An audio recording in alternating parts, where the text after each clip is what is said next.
नमस्कार दोस्तों, जनसभा न्यूज़ में आपका स्वागत है। और चला है 23 मार्च। फटाफट बड़ी खबरें निकल के आ रही है। बिग ब्रेकिंग पहली बड़ी खबर निकल के आ रही है। अरविंद केजरीवाल की गिरफ्तारी के बाद केजरीवाल ने कहा मेरा जीवन देश को समर्पित। ईडी की गिरफ्तारी के बाद कोर्ट से बोल रहे अरविंद केजरीवाल। वहीं दूसरी बड़ी खबर निकल के आ रही है। लोकसभा चुनाव के बीच आजम खान से मुलाकात करने पहुंचे अखिलेश यादव। बताएंगे इसके बारे में सीतापुर जेल में क्यों। वहीं एक और बड़ी खबर, कांग्रेस को लगा झटका, कन्हैया कुमार ने क्या कुछ कह दिया है, बताएंगे इसके बारे में। वहीं एक और बड़ी अपडेट निकल के आ रही है। अरविंद केजरीवाल को टारगेट करना कहीं ना कहीं असंवैधानिक है। प्रियंका गांधी का भी बयान निकल के आ रहा है। एक और बड़ी खबर निकल के आ रही है। मुस्लिम आरक्षण को लेकर कर्नाटका में क्या कुछ बवाल चल रहा है, ये बताने वाले हैं। सबसे बड़ी खबर, विपक्ष एकजुट रहने वाला है। अरविंद केजरीवाल की गिरफ्तारी पर बोले राहुल गांधी। एक और अपडेट निकल के आ रही है। जब तक हमारी मांगे पूरा नहीं हो रही हैं तब तक चलेगा धरना। किसानों ने प्रधानमंत्री को दिया अल्टीमेटम। एक और बड़ी खबर निकल के आ रही है। बिहार में फिर से जनता का पैसा पानी में बह रहा। एक और पुल ढहने की खबर निकल के आ रही है। सबसे बड़ी खबर निकल के आ रही है। भूटान के लिए रवाना हो रहे पीएम मोदी। चुनावी दौर में आखिर क्यों कर रहे हैं विदेश की यात्रा, इसकी क्या है मायने, बताएंगे इसके बारे में। वहीं एक और आपसे एक छोटा सा निवेदन, अगर आप हमारे चैनल पर हैं तो चैनल को सब्सक्राइब बेल आइकन जरूर दबाइएगा। देश दुनिया की फटाफट बड़ी खबरों को पाने के लिए दरअसल पहली और सबसे बड़ी खबर निकल के आ रही है। अरविंद केजरीवाल की गिरफ्तारी होने पर अरविंद केजरीवाल ने कोर्ट से कहा कि मेरा जीवन अब देश को समर्पित रहने वाला है। दिल्ली शराब घोटाला मामले में गिरफ्तार मुख्यमंत्री अरविंद केजरीवाल का पहला बयान सामने निकल के आ रहा है। दिल्ली की गिरफ्तारी के बाद कोर्ट में अरविंद केजरीवाल ने कहा कि मेरा जीवन देश को समर्पित रहेगा। दिल्ली में अब खासतौर पर ईडी ने नीति शराब मामले में शुक्रवार को ही दिल्ली के सीएम को राउजेनु कोर्ट में पेश किया था। कोर्ट में कुछ देर में अरविंद केजरीवाल की गिरफ्तारी के मामले में सुनवाई की जाएगी। और आपको बता दें, सुनवाई होने के बाद ईडी ने अरविंद केजरीवाल को 10 दिन के लिए रिमांड पर भी लिया है। देखा जाए, दिल्ली के कथित शराब घोटाले मामले में ईडी मुख्यमंत्री अरविंद केजरीवाल को 9 समन भेजे थे और कल वहीं 10वां समन भेजने के साथ उन्हें गिरफ्तार कर लिया गया। लगभग 2 घंटों तक पूछताछ हुई थी, जिसके बाद रात में उन्हें गिरफ्तार किया गया था। इस मामले में सबसे पहला समन ईडी ने बीते 2 साल पहले नवंबर में दिया था। और वहीं देखा जाए, आपको बता दें, अब ईडी ने खासतौर पर गिरफ्तार किया है। वहीं देखा जाए, अरविंद केजरीवाल के साथ विपक्षी पार्टियां एकजुट होकर उनके सपोर्ट में है। जहाँ एक तरफ देखा जाए, प्रधानमंत्री लगातार लोकतंत्र की हत्या कर रहे हैं, विपक्षी पार्टियों का यह भी कहना है। वैसे आपकी क्या राय है, क्या अरविंद केजरीवाल की गिरफ्तारी होने के बाद किसको अहम फ़ायदा मिलने वाला है, आम आदमी पार्टी को या फिर बीजेपी को? अपनी राय कमेंट के माध्यम से दीजिएगा। वहीं एक और बड़ी खबर निकल के आ रही। लोकसभा चुनाव के बीच आजम खान से मुलाकात करने पहुँच चुके हैं अखिलेश यादव सीतापुर। समाजवादी पार्टी के राष्ट्रीय अध्यक्ष अखिलेश यादव ने शुक्रवार को सीतापुर पहुँच गए। यहाँ सीतापुर जिला के कारागार में बंद आजम खान से मुलाकात की। जेल प्रशासन की माने तो अखिलेश यादव को खासतौर पर आजम खान से मुलाकात के लिए 1 घंटे का समय दिया गया था। लोकसभा चुनाव से पहले अखिलेश यादव और आजम खान की मुलाकात को काफ़ी अहम माना जा रहा है। अखिलेश यादव मुलाकात के बाद ही रामपुर लोकसभा सीट के लिए प्रत्याशी की घोषणा कर सकते हैं। चर्चा, आजम खान और अखिलेश की मुलाकात में रामपुर का प्रत्याशी पर चर्चा होने वाली है। आपको बताते चलिए, आजम खान दूसरी बार जेल गए हैं। दूसरी बार जेल जाने पर अखिलेश यादव की पहली मुलाकात हुई है। इस मुलाकात के सियासी मायने बेहद अहम रहने वाले हैं। अखिलेश यादव के साथ पूर्व विधायक अनूप गुप्ता व पूर्व एमएलसी आनंद भदौरिया जिला कारागार में गए थे। अब देखा जाए, चर्चा खासतौर पर रामपुर सीट को लेकर हुई है और जल्द ही रामपुर सीट पर कौन उतर रहा है इस बार लोकसभा चुनाव में देखने वाली बात होती है। ऐसा एक और बड़ी खबर निकल के आ रही है गिरफ्तारी को लेकर। पंजाब के सीएम का क्या कुछ कहना है अरविंद केजरीवाल के। देश में पूरी तरह से इमरजेंसी लागू है, लेकिन ये इमरजेंसी अघोषित है, जिसे जब मन कर रहा है तब उठा लिया जा रहा है। पंजाब के मुख्यमंत्री और नेता भगवंत मान ने दिल्ली के सीएम अरविंद केजरीवाल की गिरफ्तारी पर केंद्र सरकार पर जमकर हमला बोला है। उन्होंने आरोप लगाया देश में अघोषित इमरजेंसी लगी हुई है। भगवंत मान ने शुक्रवार को प्रेस कॉन्फ्रेंस में कहा कि देश में जो कई सालों से माहौल चल रहा है, ऐसा इमरजेंसी में चल रहा था। इमरजेंसी को हथियार बनाया जा रहा है, एक टीम की तरह इस्तेमाल किया जा रहा है। विपक्ष का कोई भी नेता अगर भाजपा के जुल्म के खिलाफ बोलता है तो उसके घर पर तुरंत ही जांच एजेंसियों को भेज दिया जाता है। उन्होंने कहा कि देश में अघोषित इमरजेंसी चल रही है। यह बात मैं इसलिए कह रहा हूं क्योंकि इसके पहले आडवाणी जी ने यही बात कही थी। जहां इनकी सरकार नहीं है, राज्यपाल के जरिए इन्होंने तंग किया और केरल के मुख्यमंत्री जंतर मंतर पर आकर बैठ गए। ममता दीदी को हर दिन तंग कर रहे हैं। हेमंत सोरेन को भी गिरफ्तार किया गया। उन्होंने कहा कि अरविंद केजरीवाल कोई भी काम करते हैं तो टांग अड़ाया जा रहा था। पंजाब का फंड रोका गया। हमें सरकार चलाने के लिए पूरी तरह से खास तौर पर परेशान किया जाता है। हर एक काम में दिल्ली की टांग अड़ाती रहती है बीजेपी और केंद्र सरकार।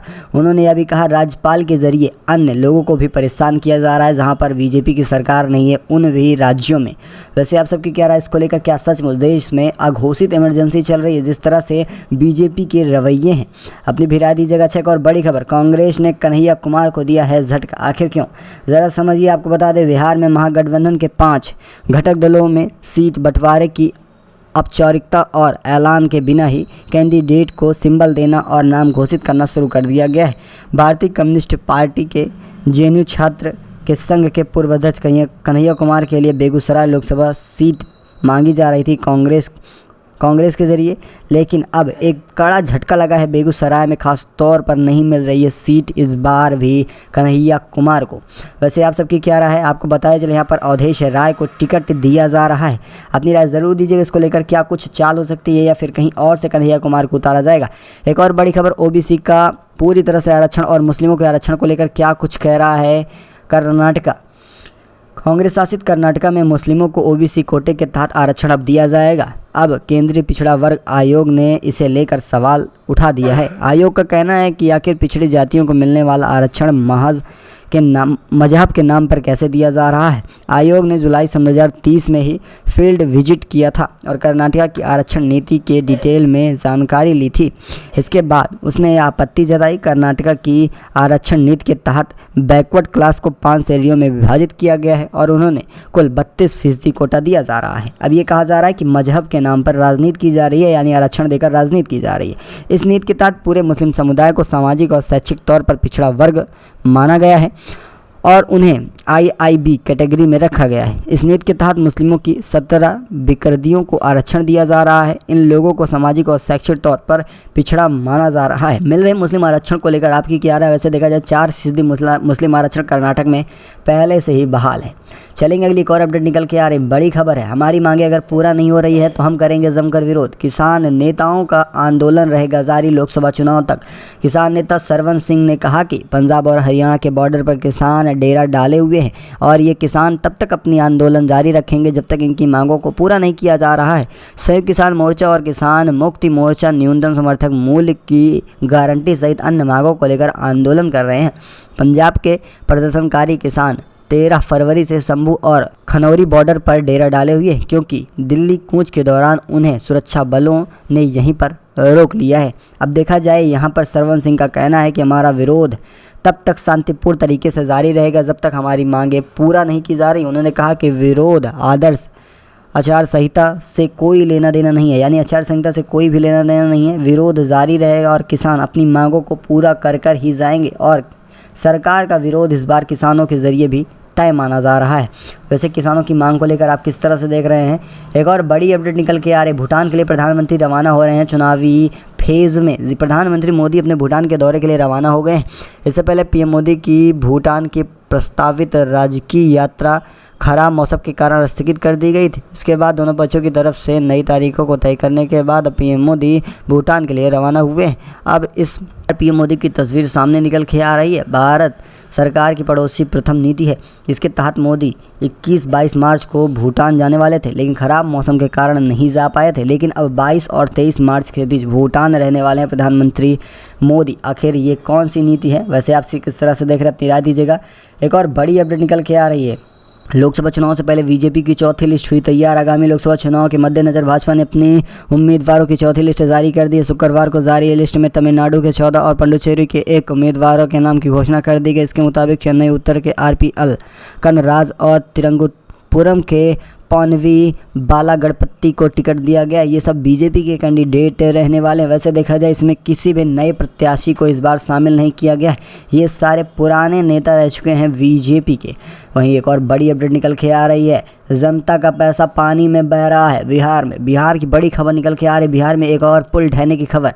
बिहार के सुपौल से शुक्रवार तड़के एक निर्माणाधीन पुल का हिस्सा गिर गया और इसकी वजह से एक व्यक्ति की मौत भी हो गई, जबकि 9 लोग घायल बताए जा रहे हैं। भारतीय राष्ट्रीय राजमार्ग प्राधिकरण द्वारा मधुबनी में भेजा जा रहा सुपौल जिले से बकनौर के बीच कोसी नदी पर 10.2 किलोमीटर लंबे पुल का निर्माण हो रहा था, जिसका एक हिस्सा ढह गया है। इस पुल में कुल 171 खंभे हैं और खंभा नंबर 153-54 के बीच पुल टूटा हुआ है। सड़क निर्माण विभाग संभालने वाले उप मुख्यमंत्री विजय कुमार सिंह ने इस मामले के जांच के लिए आदेश दिए और इस घटना के लिए जिम्मेदार लोगों के खिलाफ कार्रवाई की बात कही जा रही है। वैसे देखा जाए ये पहली बार नहीं है कि बिहार में कोई पुल ढह रहा हो। इससे पहले सन 2023 में जून के महीने में खंगड़िया में एक पुल ढह गया था और इससे पहले भी सन 2022 के दौरान भी खासतौर पर एक पुल ढहने की खबर निकल के आ रही थी।